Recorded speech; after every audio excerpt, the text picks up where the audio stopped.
पैजनिया गिर गनारी में, आई झूलनिया बांसवारी में। तुझे का कहतारू बड़ा दुख बा हो। हाँ तो जब बसवारी में जेबू तो कहाँ पैजनिया गिरी घर में। हमारे को बात सुना सुनावा कि पैजनिया गिर गए नारी में झूलनिया बांसवारी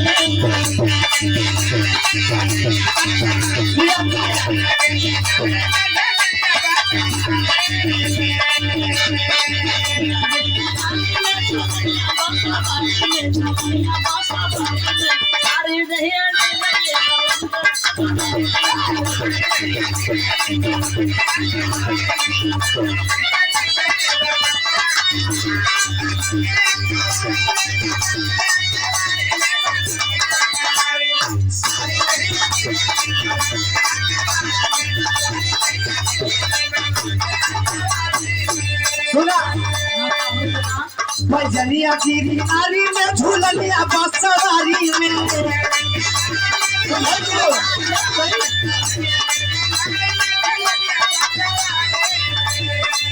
जहाँ जहाँ जेबू तहाँ तुम्हारे एक सामान गिर जाई। सुना पैजनिया गिरी नारी में झूलनिया बसवारी में।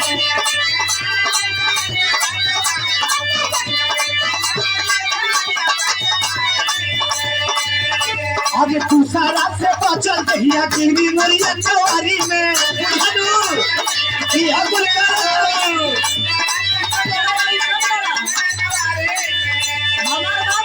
सुनावा सुनावा असली बात का बा टूट गई हमारो कमर कर धनिया।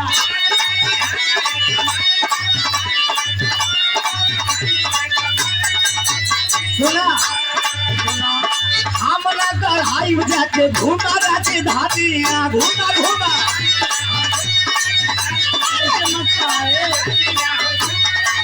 तोहरा के छूट छोड़ले बारी दिन भर कही रहा बीओबी भाई बियाह करा के जब से दिया मास्टर साहब तब से हम छूट छोड़ दिले कि तू दिन भर जहाँ मन करे तहाँ रहा, लेकिन साझी का 1000 रुपया हमके दे दा तो हम कुछ ना बोलो। तो तुम्हारा धरा की का हम कहीं हम मेरा लोग कमाई खड़ा हो कब दिन भर खाई ना शादी में खड़ा दे दिया खड़ा दिन भर का करी। सुना रे भैया भैया से हमें जे घर में ले आयल बड़ी हमार किस्मत फूट गई बा।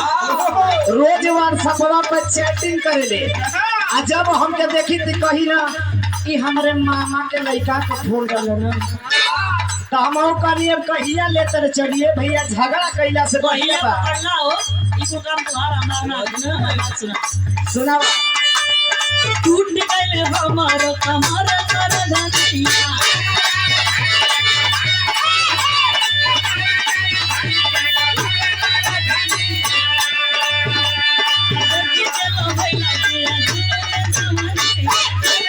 अरे जो बोले भाई ने तो बंदा लो भाईरा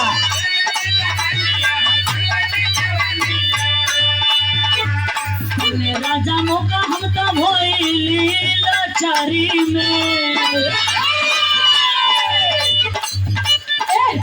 राजा मौका हम तो भोइली लाचारी में भोइली लाचारी में। अरे भैया गिर बालू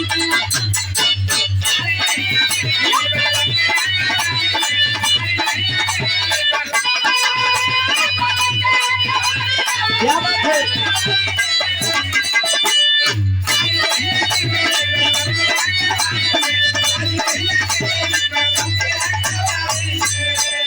नहीं हर से खेले लखे